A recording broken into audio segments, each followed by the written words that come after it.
Hello, I am ManicX and this is going to be a tutorial on how to get EPSXE, which is a PlayStation 1 emulator, to work on your computer.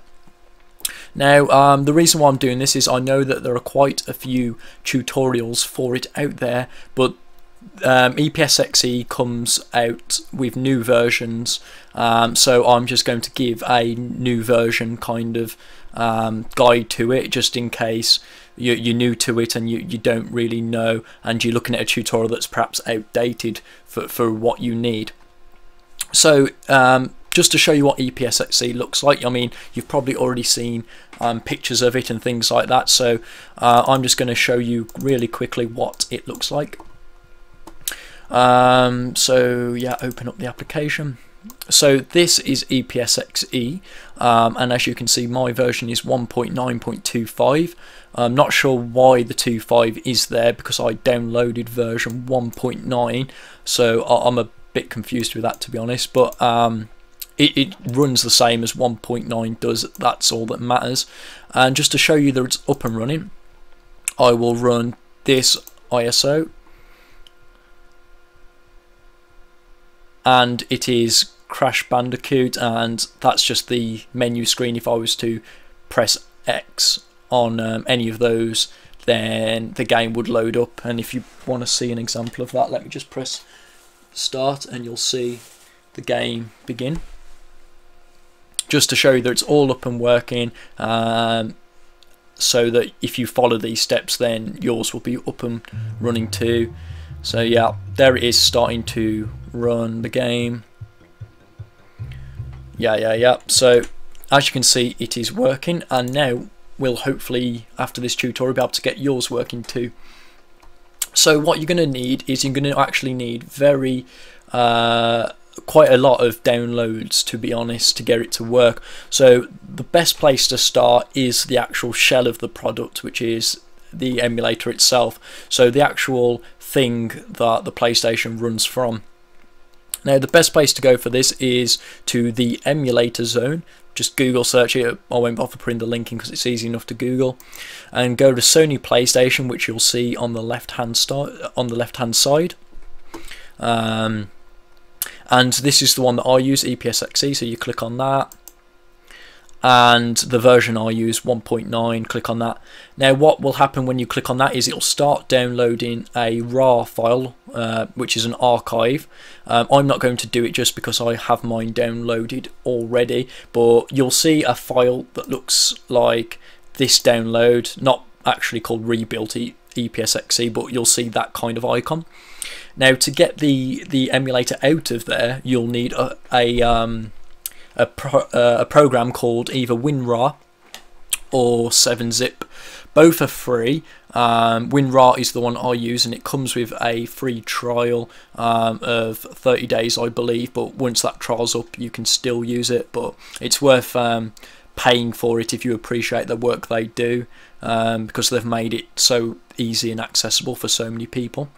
So what you'll want to do is extract, and to do that you just right click on the file and you'll click extract files if you want to pick a location, or extract here if you want to extract to the desktop. And as I said, because I have one, I'm not going to do that, but just click either one, pick where you want it to download to.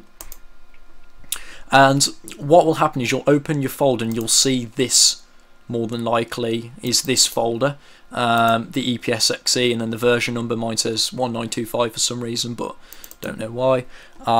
Now one thing to note is there are several things that are currently in this folder that won't be in yours, so don't panic if you see some things here that do not appear on your screen. There won't be this, for example. There won't be the memory card manager. There won't be the BIOS file inside the BIOS, and most importantly there won't be this file, which is a file that a lot of people seem to have trouble tracking down. But don't worry, this tutorial will tell you how to get all of these things so you can get your emulator up and running. So let's first start with the BIOS. Now this is actually what portrays the image of the PlayStation onto your computer and is absolutely necessary. It's not optional, and neither is that file. We'll move on to the optionals last. So to get that, you want to go to this website, emu-russia.net, and in it you want to find your way to the PlayStation BIOS, and now you'll see that there are quite a few versions of this BIOS, and the one I use is SCPH-1000 as my BIOS. I have heard loads of people use the 1001. It's meant to be an upgraded version for people with better computers.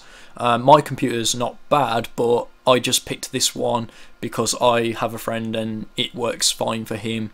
So I didn't want to do anything different. So I have this one, it works fine for me, and I wouldn't change it just to try the other one, just because emulators are very finicky and I just don't want to mess about with it. So feel free to try 1001 if you want, but I cannot guarantee results because I have not tried it myself. Download it. It will come as a archive file like before.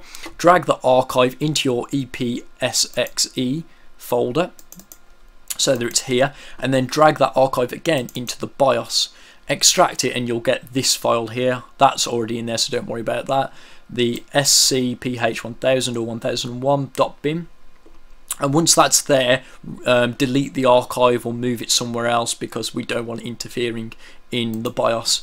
So that's the BIOS done. Once you've got that, you would think that you could run it, but still no, there's still other stuff that you need. So you need this file here, zlib1.dll, and it's a file that a lot of people have trouble finding, but it's really not that hard. You just Google search it and you get to where is it? I seem to have closed the window that I had open for it, but just for this I'll just retype it in just so you can see zlib1.dll, and top link for me, could be a different link for you, but just this link here. And importantly, you don't want to download anything but this one. This one comes with its own downloader to unpack it, but I wouldn't trust any kind of download managers after CoolROM's download manager causes problems, for example. So you just want to download the zip file, and it'll come as an archive again, and drag the archive into EPSXE like we did before and paste it here. Now I cannot remember for certain whether that file is in this folder, the zlib1 folder. If it is, you want to cut it from the zlib1 folder and paste it here. I don't know why, but when this file is in that folder, it does not run the emulator. It just says that this file is missing. So to appease that, I just randomly pasted it here, and it seemed to work, and I'm not sure why. But yeah, those basically from the BIOS and that file there, your emulator will be up and running. So if that's where you want to leave it, you can stop the video here, but if you want to learn more about what stuff you can get for it, then keep on watching, because we're going to look at some of the more optional stuff that you will probably want if you want it to be a much smoother experience. So let's start with GPUP 177. This is a plugin. You can see all the stuff there, and it is a graphics plugin. And to get this, you want to go back to the emulator zone, just so it's best to just leave that open because it's there. And on this page where you was on the Sony PlayStation, you want to look across to plugins and utilities, and it is in the second table, and these are all graphics plugins. I've not tried any others. So if this one doesn't work for you, you might want to try another one, but it works perfectly fine for me and my friends. This one is the one you want, Pete's GPU Plugins 177. Again, it will come as a archive. Put it inside your EPSXE folder and extract it here. Now, even though it will come in its own folder, which I just happen to not have removed, you want to copy all of that stuff and you want to paste it into the plugins folder. If it's not in the plugins folder, it will not work. So you want to paste it into there, and I'll show you what that's used for shortly. So we'll come back to that. If you want a memory card, the emulator does come with a function called save states, and what that is, you can be playing a game, you can press F1 and you'll save the game and it'll remember where you are exactly to the point, so that the next time you press F3 it will load up that save file. Now if you do that, it's advised that you're already running the game that you load the file off, because if you're on a different game and accidentally press F3 to load a save and it's to a different game, it can often crash the emulator. Okay, but now to show you where you get the mem card manager from. So you want to go to the emulator zone again. This is kind of where you'll get all of your stuff, and you want Aldo mem card manager. Click on it, it'll open up this page here, and you just want to download version 1.4. do not download anything else. I know that 1.4 is safe, but it's not the most trusted of websites, I don't think. So just to play it safe, just download that 1.4 file to your computer, and then once again it'll come as an archive. Drag it into your EPSXE folder, and what will happen, this is what you want to happen, you'll get the mem card manager application, but these are the actual memory cards. So this one is for memory card slot 1, that's for slot 2. Annoyingly enough, not all games give you the option to choose your slots. So if this one gets full, on some games you can then just choose to save in slot 2 and that'll work, but if it gets full and you can't, what you'll need to do is you'll need to on the emulator run BIOS, which is an option, and it'll show you the Sony PlayStation kind of start screen where you can choose memory card and you can delete stuff through that, which I might show you later. So that's your memory cards all sorted there, and then again delete any archives that are no longer in use or move them somewhere else so they don't interfere. The other thing you'll want probably, unless you're happy using mouse and keyboard, is the Segu plugin. And what this does is it enables you to use a gamepad for the PlayStation emulator. And again, emulator zone, go down to plugins for controllers, and it's this one, Segu's Joy Plugin 0.3. Click on it, get an archive folder, you see the trend, drag into your EPSXE, and there it is, comes out in its own folder. And even though I've seen some people say put it in your plugins folder, I have it there and it seems to work fine, and as you can see it's not in here. Oh yes it is, sorry. Okay, ignore what I've just said, put it in the plugins folder to be safe, because I know it works. It might just be that I forgot to delete this old folder, but yes, so ignore what I said, repeat, put it in the plugins folder, else it more than likely will not work, so don't listen to what I just said. Finally, what you'll want for definite, because there are other plugins that you can get which you can explore at your own leisure, but I'm going through recommended plugins here really. You'll want ROMs. Now these are the actual games to play, and they come as image files. Without ROMs you may as well not have an emulator, because you can't really do much with it without them. Now there are 3 main sites that you can get these from, amongst others. So you can go to MU Paradise, CallROM, or the ISO Zone. Now I've not really had any problems with any of the 3 of them, but from what I've heard from friends is if you do use CallROM, always when you go onto their ROMs, use the alternative download link. You have to sit through an advertisement, but it's a safer download than using their download manager, which has actually caused friends of mine to have their computers basically shut down by viruses and stuff, which no one wants to happen now. So I don't take that risk. I always download where I know it's safe, and I've not looked back. So as an example, the ISO Zone, search for the game you want. This for example is the Crash Bandicoot Trilogy. As a bin or Q file, the importance is that they're 2 different file types, but they're the same game. If your bin file doesn't work, try your Q, and likewise if your Q file doesn't work, try your bin. One of them should work at least, and you want to just download the file. That costs money, but it's faster. This took me quite a while to download, but I have poor internet here.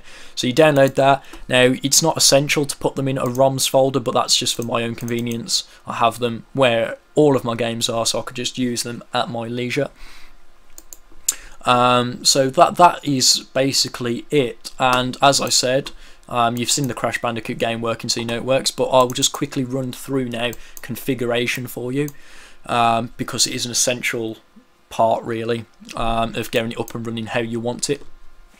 So when you first load up your EPSXE, it is very likely that a configuration wizard, this wizard guide here, that will automatically pop up and take you through things.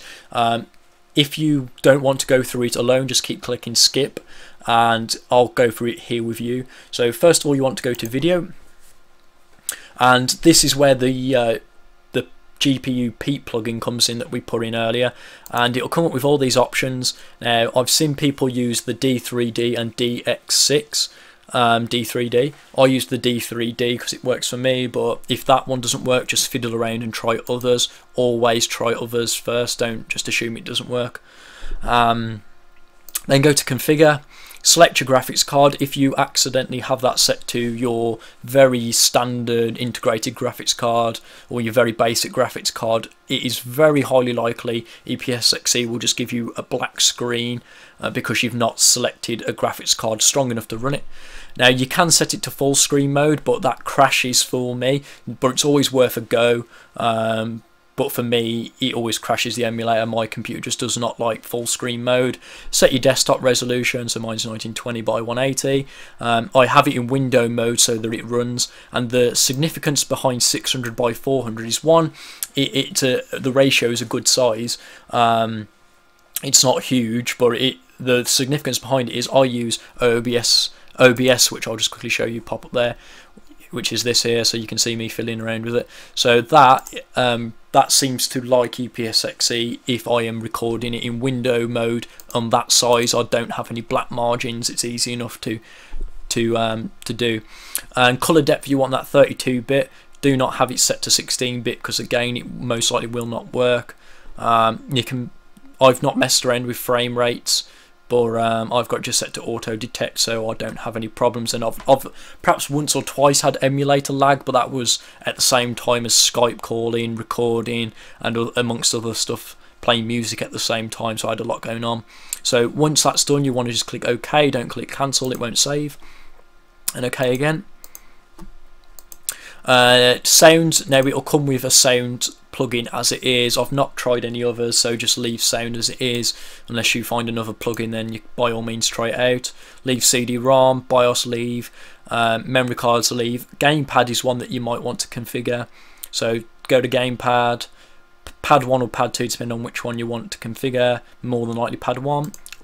And now I'm using an Xbox 360 controller, so I have it set to dual analog as my gamepad, as opposed to the other options like DualShock. I think is more for PlayStation pads, but as I have an Xbox pad, I only use dual analog. It's a very simple process. Click the box that you want to configure, so that's R2, and for Xbox pad that's RT, so which is right trigger. So I'd press the right trigger and it'd configure that to that.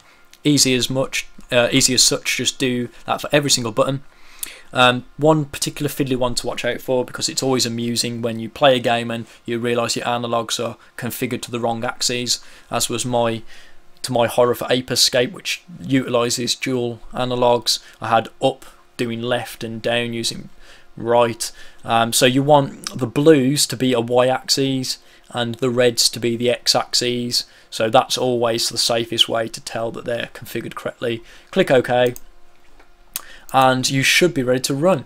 If you want to do what I mentioned earlier about in the future checking memory cards and stuff, go to run BIOS. It'll run the PlayStation, you know, that Sony sign and all that jazz. You go on your memory card, stuff like that. But if you want to run a game, you CD-ROM. So if you have the game in physical copy, you can just run it off the CD drive. But from my experience, that is slower than having it as a picture file directly off your computer. So if you want a picture file, use ISO, and then find the file you want. So for me, it's in ROMs. Click the bin or queue, and you will be good to go. So that is kind of it really. So if you have any questions about the video, or if you're having any kind of problems, or you're experiencing any problems, then please do comment, and I will try my best to keep up and get back to you as best I can. My experience with emulators is actually quite limited though. Like, I have not tried any other setups than this, because one thing to know about EPSXE and any emulator for that matter is they are very temperamental. You mess about with them too much and the next minute all of a sudden they're not working. So yes, please comment, and if you liked this video, please like and subscribe, and thank you for watching.